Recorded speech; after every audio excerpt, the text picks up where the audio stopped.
আজকের রেসিপি লাউ শুক্তো। ওপর থেকে রান্না করার পর ওপর থেকে একটু ডালের বড়ি ভেজে ছড়িয়ে দিলাম, কেন যে কোনো শুক্তোয় কিন্তু ডালের বড়ি মাস্ট। চলুন রেসিপিটা একবার দেখে নিই। 2 চামচ সর্ষের তেল কড়াইতে আমি প্রথমে দিচ্ছি গরম করার জন্য। কড়াইটা অলরেডি একটু গরম করে নিয়েছি আমি। এবার এর মধ্যে আমি দিয়ে দিচ্ছি হাফ চা চামচ রাঁধুনি, একটুখানি আদা বাটা আর একটা তেজপাতা 2 টুকরো করে। এবার ফোড়নটা একটুখানি ভেজে নিয়ে আমি এর মধ্যে দিয়ে দিচ্ছি এরকম সরু সরু করে লাউ কেটে রেখেছি, লাউ কুচি।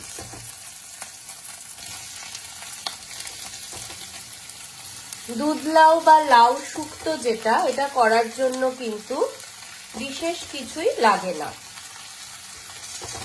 পুরো লাউটা এর মধ্যে দিয়ে দেব। এবার একবার এই ফোড়নের সাথে লাউটা ভালো করে মিশিয়ে নিয়ে বেশ কিছুক্ষণের জন্য ঢাকা দিয়ে দেব।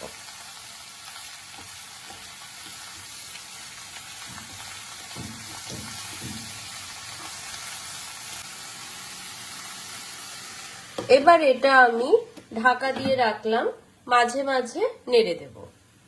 ঢাকাটা খুলে আবার একটু নেড়ে দেব। লাউতে কিন্তু নিজস্বই একটা জল বেরোবে প্রচুর, আমরা জানি লাউ থেকে, সেই জলেই আপাতত এটা মোটামুটি সেদ্ধ হবে। আবার একটু নেড়ে দিয়ে ঢাকা দেব। তবে মাঝপথে একবার আমি খুললাম এটা।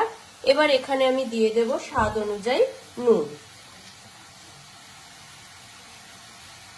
স্বাদ অনুযায়ী নুন দিলাম এখানে।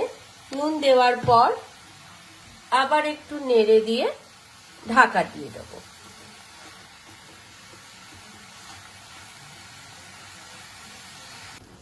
আবার ঢাকাটা খুলে দেখছি লাউ থেকে অনেকটাই জল বেরিয়ে লাউটা নরম হয়ে এসেছে লাউগুলো, কিন্তু পুরোপুরি কিন্তু দেখুন এখনো হয়নি, এখনো অনেকটা টাইম লাগবে।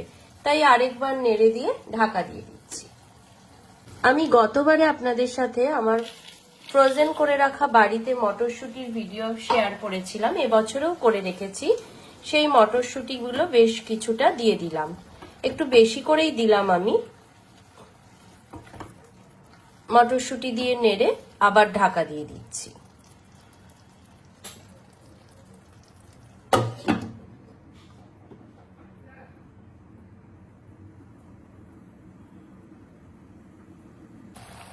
লাউ একদম সেদ্ধ হয়ে গেছে।